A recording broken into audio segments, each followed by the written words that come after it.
Negative belief systems are systems nga imong gi-cultivate, gi-culture na part sa imuhang life. It's like immune system ba to trying to protect yourself na nimo siya part sa imuhang system because you're trying to soothe yourself.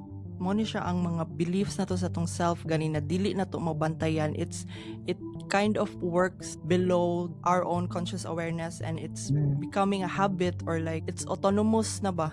A friend of mine once used an analogy.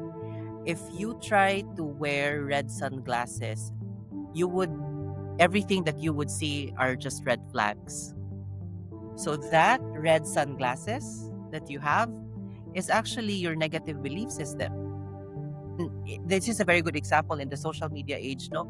I noticed that in the social media age, your social currency is how many likes or how many followers you have.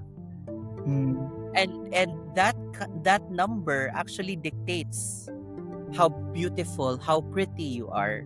Unya, if gamay ang imong followers for a while, that creates a negative belief system in you. But which is very dangerous, no? Kay karon gani ang mga newer generation gani possibly makuha nila ang mga negative belief system na ana through their exposure sa social media. Yes.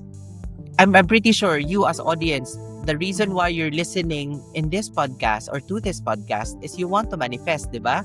So, we want to identify and to drill down unsa man gyud na ang mga negative belief system nga naka-hold back sa atoa.